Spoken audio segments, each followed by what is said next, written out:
I want a divorce, Angela said as Tony walked him through the door.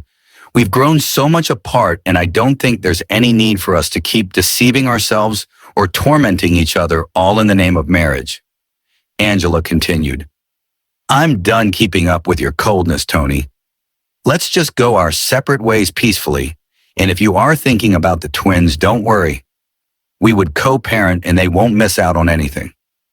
Tony looked at Angela, and even though a part of him still cared about her, he no longer felt the initial spark and excitement he felt when they first got married or the period prior. It was as if they stepped into an entirely different universe upon getting married. Probably the reason they got married or what made them bond was too shallow a reason to keep a marriage floating. I mean, we were literally teenagers when we met, and maybe things would have been better if we had met later on in life, he thought within himself. Okay, if that's what you want, let's do it, he said. You mean you won't even fight for us, Tony? You won't even fight for what we share? I thought you said we would live and grow old together. Were all those promises just empty words? You know what? Just forget it.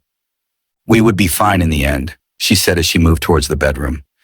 She had grown tired of the cold distance, of the awkward meals, of the way their laughter had faded into sighs.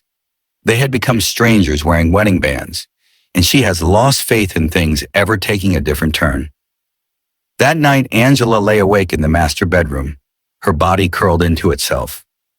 In the guest room, Tony sat by the window, staring into nothing. The silence between them was once peaceful. Now it was painful. 13 years ago. Summer camp. It was Angela's first time attending a summer camp. She had watched so many high school movies growing up, and she remembered how she did obsess over the story of Gabriella and Troy in High School Musical.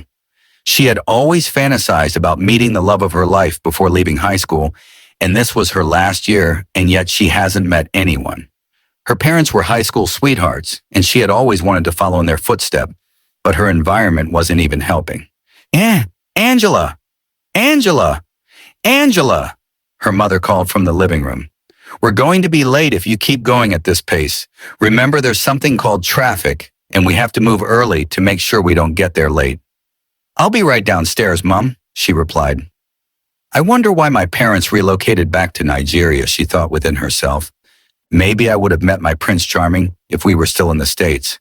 Her family had moved back to Nigeria when she was 7, and even though she couldn't deny how much she enjoyed being close to her cousins, she still missed the life over there and couldn't help but wonder how different her life would have been if they hadn't moved.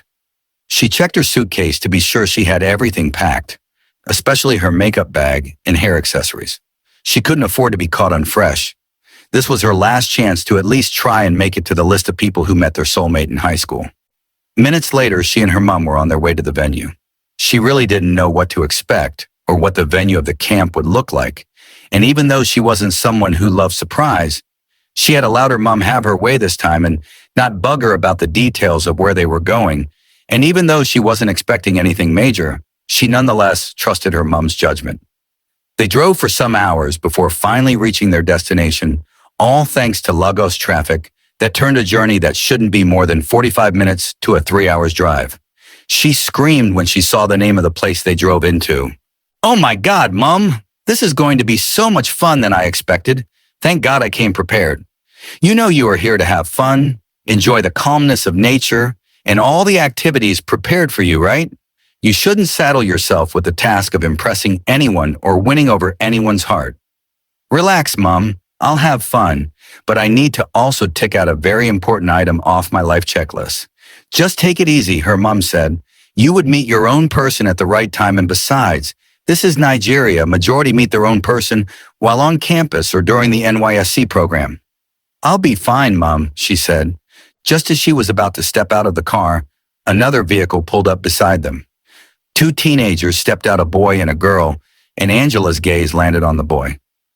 Their eyes met. And in that moment, time paused. She stood frozen, heart skipping an unexpected beat. It wasn't dramatic. It wasn't cinematic. But something within her stirred. It took her mother's gentle nudge to pull her back to reality and prompt her to return their greeting. Angela turned to her mother with a sparkle in her eye and whispered, I think I've met him. Her mom looked at her and shook her head. Just be careful. And remember, no sex till you're married. They were paired together for a team-building task later that afternoon and were told to build a bamboo raft.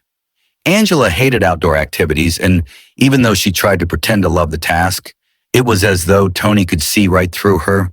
He did most of the task and told her to relax, that he had everything figured out.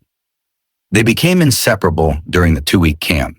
They stayed up by the fire telling stories, played games together, and sneaked off to watch the stars, which was her favorite part. Their connection was seamless and flowed naturally. It was teenage romance at its purest, the exact type she had wanted and pictured for her life. It was as if the universe had been waiting for this moment to hand her her lifelong dream. They both processed their admission into the same private university and got in. Tony studied architecture while she went for mass communication. They were that couple, from hostel visits to midnight calls, from project support to campus ministry events. They were a team. They even won the Best Couple Award multiple times while on campus. Tony was her safe space and Angela was his light. They did virtually everything together, and she couldn't have wished for anything more. Tony would bring her snacks during her all-night reading sessions, while Angela would sit outside his faculty building for hours just to walk back with him. Even their lecturers knew them together. They shared dreams of traveling the world, running joint projects, and raising a family. They had disagreements, of course, but they never let a day end without talking and sorting out whatever issue was between them. One rainy night after a campus fellowship program, Tony pulled her under a tree and whispered, "If I lose everything, just promise you'll still dance with me in the rain." Angela laughed and hugged him. "Always, I'll forever be in your corner." After graduation, Tony proposed on the very bench they sat on the first night of camp, the one by the lake which has become one of their favorite places in the world. Angela cried. She said yes, and Tony stretched out his hands. "Can I have this dance?" That was her favorite song from High School Musical, and she had always imagined singing it with her person and couldn't believe it was happening. They danced for a while and held each other. It was everything she had dreamed of, and who says you can't live out your fantasies?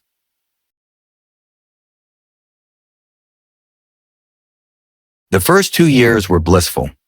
They lived in a small 2-bedroom apartment filled with scented candles, movie nights, and random dancing in the kitchen. But life, as it often does, crept in. Tony got a demanding job at a firm. He spent long hours at the office and often came back home stressed. He became quieter, retired to bed almost after eating. Even the kids rarely saw him. Angela, juggling 2 kids and freelance writing, began to feel invisible. Conversations turned to logistics, diapers, bills, and just surface-level conversation. She tried setting up date nights, and the hurt of him canceling in at the last minute made her stop. If it wasn't an urgent work coming in at his office, it would be because he was too drained and she couldn't just deal again. She started eating dinner alone. He began sleeping in later, leaving early. The painful part was him forgetting their 5th-year anniversary, even when she clearly told him that morning before he left for work. She had become a single parent despite living under the same roof with her husband. Angela suggested they take a short trip, more like a weekend getaway, just to be alone. Tony promised he'd look into it, but he never did. Then came the phase of passive silence. They didn't fight, but they didn't connect either. Their bed felt colder, and their hugs became more like polite gestures. Their sex life became more of an obligation rather than something they both would usually enjoy. She resented how easily she tuned her out, while Tony, on his part, felt like she didn't appreciate him enough, as he was doing everything to make sure her and the twins had a perfect life and never lacked anything. They tried having conversations, but it was like neither was listening to the other person. And then came the moment she realized she was lonelier in the marriage than she'd ever been outside of it. When Angela finally said she wanted a divorce, it wasn't out of anger. It was more of fatigue and emotional exhaustion. She was just tired of trying and wanted to feel like herself again. The fact that Tony didn't beg or try to fight for their marriage crushed her more than anything. They split everything amicably, made arrangements to make sure the kids spent equal time with both parents, and they went their separate ways. Angela focused on healing therapy, journaling, rediscovering herself. She found joy in hosting writing workshops. She traveled, made new friends, found parts of herself she had silenced or lost as a result of juggling motherhood and being with an emotionally absent partner. Tony, on the other hand, buried himself in work, but he soon realized how boring that was, especially when he returned home at night, and instead of meeting his ever-energetic twins who had a tale or two, tale which he often dismissed, all he met was silence, a deafening one. He couldn't deny the fact he missed them, especially Angela. It wasn't just the comfort he missed, but her jokes, her eyes, her passion. One night he found an old camp photo of them barefoot by the lake, laughing with reckless abandon. And it hit him. He never once told her how much that summer changed him, and he doubted if he would ever get to tell her. I mean, he didn't even try to fight for their marriage. He gave up too easily, and he doubts if she would ever forgive him for that. 2 years after the divorce, their youngest daughter had a stage play in school, and they both agreed to attend as against one parent showing up.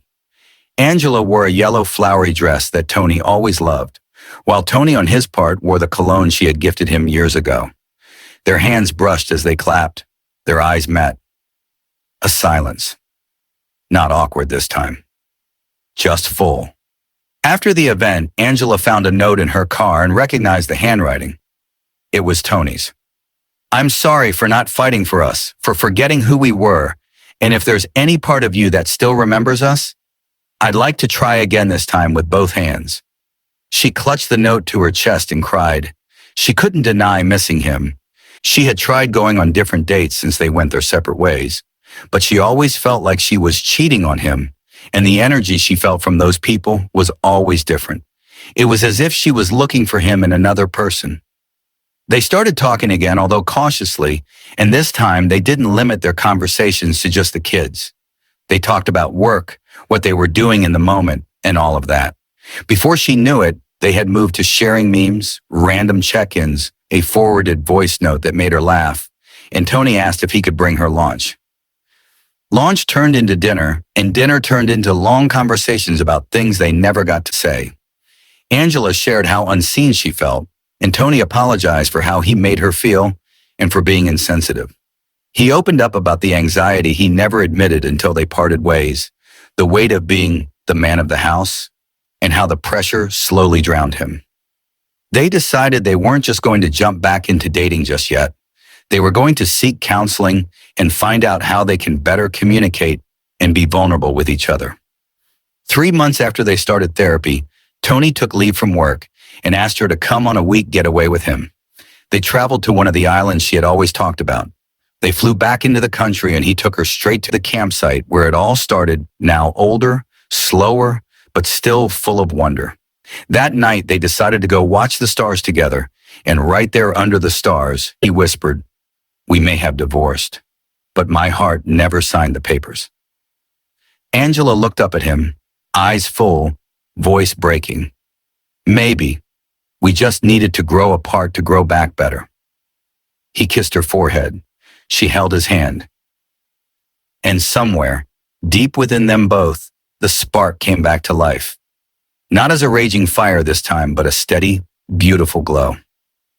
On a soft Sunday morning, beneath the giant tree at the edge of the old campgrounds, the very spot where it all began, Tony and Angela stood before a small circle of family and friends. Angela wore a simple ivory dress with soft curls falling past her shoulders. Tony looked dapper in a navy suit. Their children stood beside them, eyes wide, hearts full. They were happy that their parents were finally coming back together. A friend of theirs conducted the renewal as they had got to court during the week to legalize their marriage again. The time for the vow exchange came and he gave them the chance to speak. Tony held her hands and said, "I once promised to love you in youth, through adventure, through the rain, through sunshine and all of that. But today I vow to love you through the silence, through whatever storm life throws at us, and through every version of you that may come. And I promise to never stop choosing you." Angela's voice trembled as she replied, "I thought our story ended, but life gave us a second chance. I promise to write this chapter with intention, with laughter, and with grace. You are no longer my teenage dream. Not just a fantasy I get to fulfill. You are my grown-up choice, and I promise to keep choosing you, to keep choosing us. They sealed it with a kiss. And this time, it wasn't about finding the magic. It was about becoming it. To my viewers, do you think it's possible for a divorced couple to find love again with themselves? Do you think that a trust once broken can ever be built again? I would love to read your opinion in the comment section. Thank you for watching.